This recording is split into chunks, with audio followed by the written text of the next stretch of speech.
اور عزت دار انسان کو اگر عزت دی جائے تو وہ اس کا بدلہ ضرور دیتا ہے۔ دو قسم کے لوگ ہوتے ہیں نا، ایک احسان فراموش ہوتے ہیں اور ایک وہ ہوتے ہیں جو تھوڑے سے احسان کا بدلہ بھی بہت زیادہ دیتے ہیں۔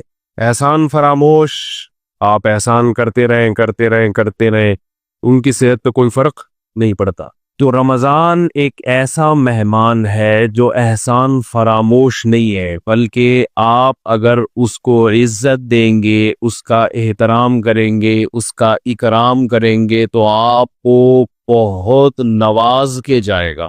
آپ اگر بعض مہمان ہیں نا سادہ چائے پلائیں گے تو وہ آپ کو دودھ پتی پلائے گا، آپ اسے انڈے والا برگر کھلائیں گے تو وہ آپ کو پیزا کھلائے گا۔ کچھ مہمان ایسے ہوتے ہیں، آپ اگر اسے بغیر بوٹی کی بریانی کھلائیں گے تو وہ آپ کو گوشت والی بریانی کھلائے گا۔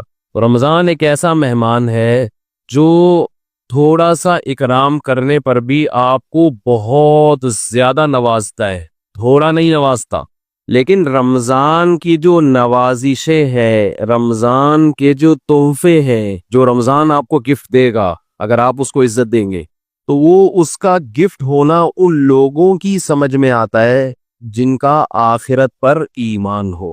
نبی صلی اللہ علیہ وسلم سے صحابی نے پوچھا بہترین صدقہ بولو بھائی کون سا؟ تو آپ نے فرمایا بہترین صدقہ یہ ہے تأمل الغنى وتخشى الفقر۔ کیا عجیب کہ تمہیں یہ امید ہو کہ اگر صدقہ ابھی نہیں کیا تو اس پیسے سے مزید پیسہ بنا لوں گا۔ دیکھو وہ پیسہ جس سے آپ کو یہ امید ہو کہ مزید پیسہ بنا سکتا ہوں، اس پیسے سے زیادہ محبت ہوتی ہے نا۔ وہ پیسہ جو پڑا ہوا ہے آپ کو پتہ ہے کھا پی کے کیا ہو جائے گا، ختم تو ہونا ہی ہے، تو چلو اس میں سے کچھ فلاں کو دے دو، بیوہ کو دے دو، فلاں کو دے دو۔ دونوں میں کون سے پیسے سے محبت زیادہ ہوتی ہے؟ دوسرے والے سے، پہلے والے سے؟ بولو نا، پہلے والے سے، کیونکہ یہ پیسہ تو آپ کو پتہ ہے ویسے ہی ختم ہو جائے گا کھا پی کے، بزنس تو کرنا نہیں ہے، تو تھوڑا سا یار پڑوسیوں کو بھی دے دو یار، اس میں تھوڑا سا فلاں کو بھی دے دو، صحیح ہے نا؟ 4 پراٹھے کھانے تھے 3 کھا لو، ایک کسی اور کو کھلا دو۔ ایک پیسہ وہ ہوتا ہے جس میں آپ کو غنا کی امید کی، یہ مجھے مالدار بنا دے گا۔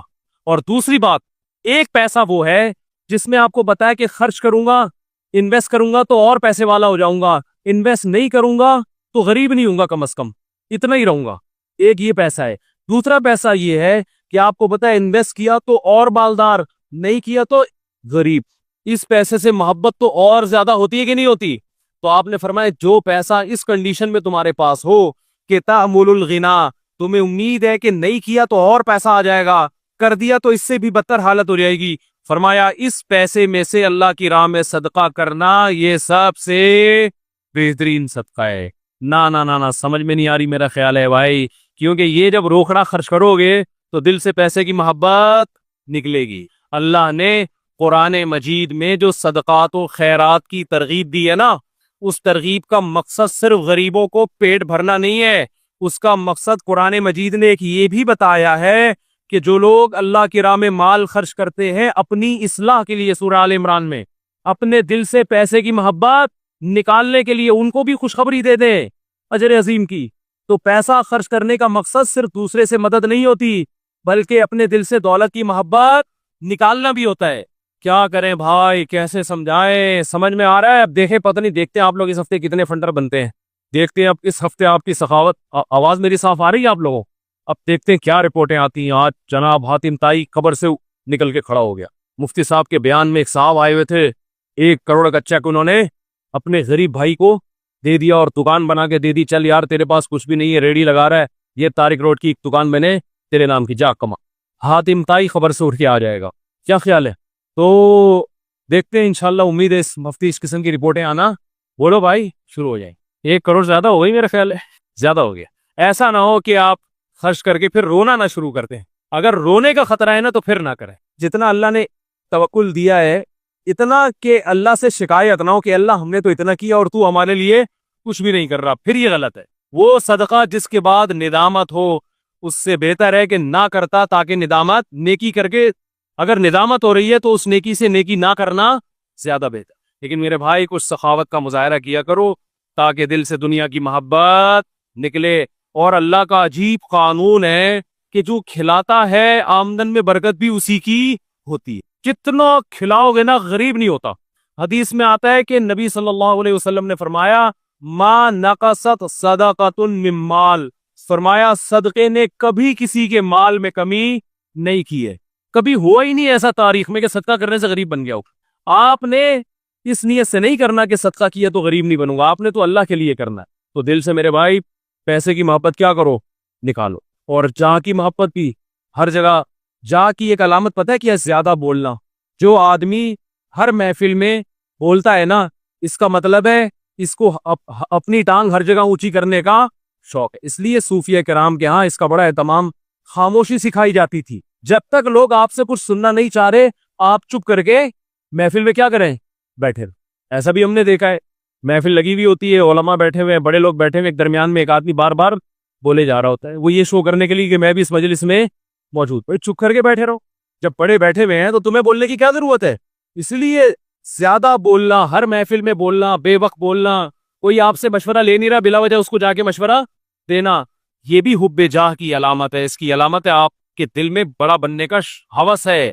جب پوچھا جائے، دیکھو ہمارے یہاں نا ڈاکٹروں کا ایک گروپ ہے، یہ تو ہر فیلڈ میں ہوتے ہیں نا، ہر فیلڈ میں ڈاکٹروں کا ایک پینل ہے. آپ نے کوئی مشورہ لینا ہے تو جو ڈاکٹر ہوتے ہیں نا وہ سینئر کو بولنے دیتے ہیں، بھئی یہ سینئر ہے ان کو بولنے دو.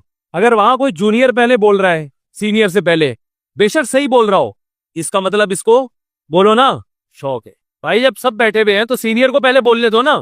اس کی بات پہ کوئی اشکال ہوگا تو پھر آپ سے پوچھا جائے گا تو آپ بھی. ہمارے ہاں علماء میں کیا ہوتا ہے، جب مجلس تحقیق ہوتی ہے نا علماء کی، تو ہم بالکل چپ بیٹھے ہوتے ہیں. ایک ایک گھنٹے کی مجلس میں ہم کیا ہوتے ہیں، چپ. بڑے بول رہے ہوتے ہیں. بڑا جب کہتا ہے نا کہ ہاں جی آپ بھی کچھ فرمائیے، کچھ آپ بھی لکھ کے لائے ہیں، تو وہ جب کہتے ہیں تو پھر ہم کیا کرتے ہیں، پڑھنا شروع کرتے ہیں. جی یہ لکھا ہے کتاب میں، فلاں کتاب کا یہ حوالہ. لیکن جو اناڑی لوگ ہم نے دیکھے ہیں نا، جن کو تربیت نہیں ہوتی، وہ کیا ہوتا ہے کہ بڑا بیٹھا ہوا ہے اور چھوٹا پہلے بول رہا اور پھر بولتا بھی نہیں، لڑتا ہے. پھر اپنی بات کو کیا کرتا ہے، منواتا ہے، ٹھوستا ہے. صحیح ہے نا؟ لڑائی گھروں میں بھی یہی ہے. باپ بیٹھا ہوا ہے، بول کون رہا ہے، بیٹا زیادہ بول رہا ہے، باپ چپ بیٹھا ہوا ہے. اس کا مطلب بیٹے کو باپ بننے کا شوق ہے. یہ اللہ کی تقدیر پر اس کو اعتراض ہے کہ اللہ پہلے مجھے پیدا ہونا تھا، میرے ابا پہلے پیدا کیوں ہو گئے. مجلس لگی ہوئی ہے، ماں خاموش ہے، اس کے بولے بغیر بیٹی کیا کر رہی ہے، بولتی چلی آ رہی ہے. اس کا مطلب بیٹی اللہ کی تقدیر پہ راضی نہیں ہے. وہ اللہ سے بزبان حال کہہ رہی ہے، اے اللہ مجھے پہلے پیدا ہونا چاہیے تھا، میری اماں کو تو نے مجھ سے پہلے پیدا کیوں کیا. ارے خاندانی لوگوں کی علامتیں ہوتی ہیں یہ. تو اللہ تعالیٰ سے دعا کرو اللہ ہمارے دل کو جاہ کی محبت اور پیسے کی محبت سے پاک کرے. اور اس کا چھوٹا سا ایک عمل بھی بتا دیتا ہوں. صوفیہ کرام نا خانقاہوں میں ایک ذکر کرواتے ہیں، اس کا بڑا فائدہ ہوتا ہے، لیکن وہ آپ خود سے نہ کریں، کسی شیخ سے باقاعدہ اصلاحی تعلق قائم کر کے اس سے سیکھیں. وہ میں نے 27ویں رات کو جو ختم قرآن تھا نا اس کو بھی بتایا تھا. ایک ذکر بتایا جاتا ہے، لا الہ الا اللہ. رات کو باوضو ہو کے قبلہ رخ آلتی پالتی مار کے 4 زانو انسان بیٹھے قبلے کی طرف، اور کیا کرے، لا الہ میں گردن کو یہاں لے کر گئے. لا الہ میں کیا کیا، گردن کو یہاں. اور یہ تصور کرنا ہے دل سے اللہ کے علاوہ سب کچھ نکل رہا ہے.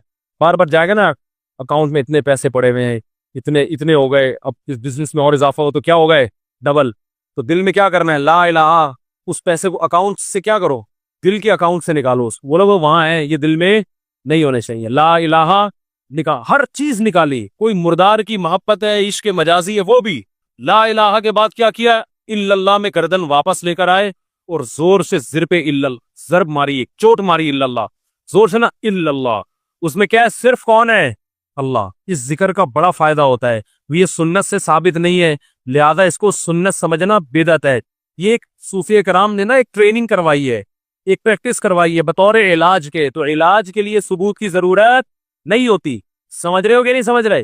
لیکن خود سے یہ کام نہ کریں، کسی سے اصلاحی تعلق ہے وہ بتاتے ہیں تو اس ذکر کا بڑا فائدہ ہوتا ہے کہ رات کو بیٹھ کے لا الہ الا اللہ، لا الہ الا اللہ. ہمارے حضرت تو بہت زیادہ کیا کرتے تھے، اور پھر شعر بھی پڑھا کرتے تھے کہ وہ کیا ہے، شعر بھی ذہن سے نکل گیا. وہ کیا ہے بھائی، ویرانی دل، نہ ویرانی دل کیوں کرنا بنے، اٹھ کر پچھلی راتوں میں کچھ تیر لگائے جاتے ہیں. اللہ کی محبت کے تیر جب دل میں لگائے جاتے ہیں تو دل کی ویرانی کیوں نہیں ختم ہوگی بھائی. اجڑا ہوا دل اللہ کی محبت سے آباد ہو جائے گا. تو یہ فیصلہ کرے دل سے 2 محبتیں کیا کرنی ہے، نکال. اور کیسے نکلے گی، بولو بھائی، روکڑا نکالا، اکاؤنٹ میں دیکھے اتنے پیسے پڑے ہوئے، خوش ہو رہا ہے نا، 3 کروڑ آ گئے، بہت ہو گئے یار، 3 کروڑ آ گئے، 50 کروڑ اگلی دفعہ دوبارہ آئیں گے.